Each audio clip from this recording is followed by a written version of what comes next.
l'esprit éclairé, que tu comprennes que le travail c'est ton territoire. Il y a aussi les relations. Vous savez, les relations, c'est aussi nos territoires. Oh, je suis en train de dire à quelqu'un, les relations, c'est aussi nos territoires. Et lorsque je te parle des relations, peu importe les relations, c'est ton territoire. Et si tu ne comprends pas que la relation que tu as est pour toi un territoire, il y a un problème. Voilà pourquoi nous subissons toujours les problèmes de nos relations. Nous subissons les problèmes de nos relations parce que nous ne prenons pas conscience que ces relations, c'est nos territoires. Et lorsque ça devient ton territoire, c'est que tu dois exercer la domination que Dieu t'a donnée dans ce territoire.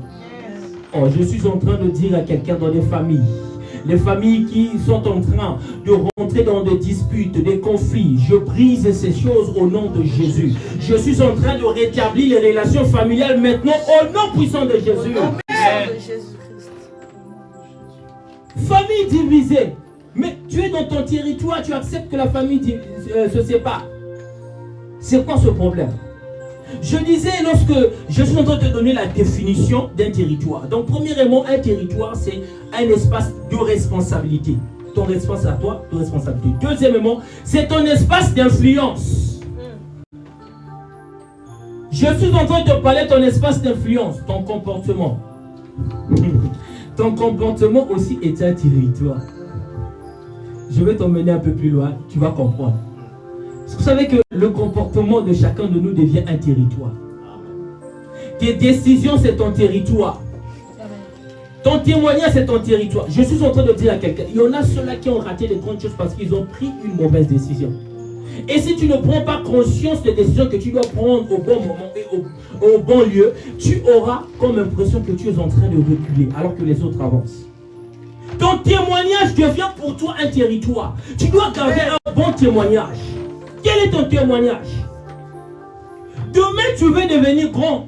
Mais aujourd'hui, qu'est-ce que tu fais? Tu ne sais pas que ce que tu fais aujourd'hui peut te rattraper demain.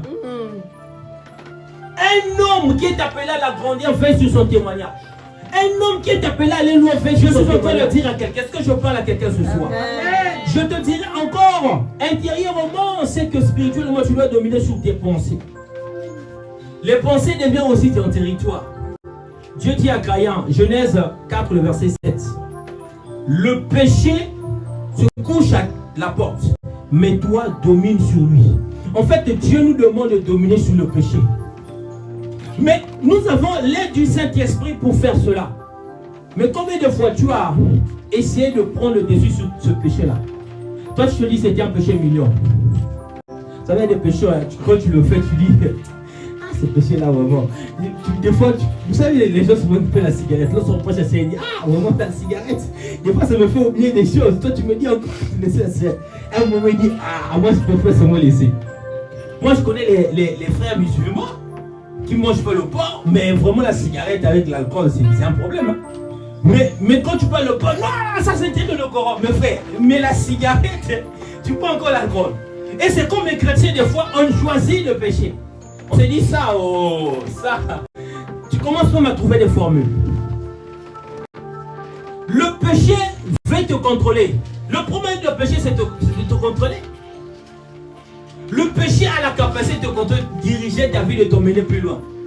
Vous savez, la grande destinée qu'avait David face au péché, David a connu David est passé dans une zone de turbulence de sa vie. Je suis en train de dire à quelqu'un, peu importe la grandeur que tu as, lorsque le péché veut te contrôler, si seulement tu te laisses contrôler par le péché, tu vas finir par tomber, tu vas finir par... En fait, on va t'oublier vite. Mais ce que je vais te dire, que Dieu te donne la capacité de dominer sur le péché. Je suis en train de te dire ce soir que le Saint-Esprit te donne la capacité de dominer sur le péché. On ne peut pas rester sur un territoire extérieur si on est esclave intérieurement. Sinon, comment tu vas prendre possession d'une ville si dans ton esprit, dans tes pensées, comme je disais au début, tu te crois étranger dans ce pays? Comment tu veux devenir celui que tu veux si au travail tu te crois comme le dernier en fait des autres? Les autres au travail te disent non, elle vraiment elle fait n'importe quoi. Si déjà dans ta tête tu as pensé c'est que tout le monde ici me dépasse, comment tu veux vraiment aller loin?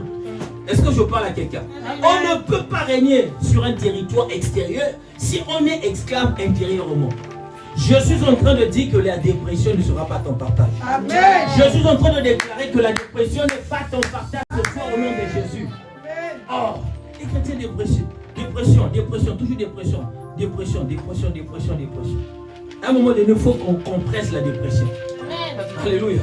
Amen. Alors, je disais, quand je définis le territoire, je te parlais aussi de la famille. La famille est ton premier champ de responsabilité.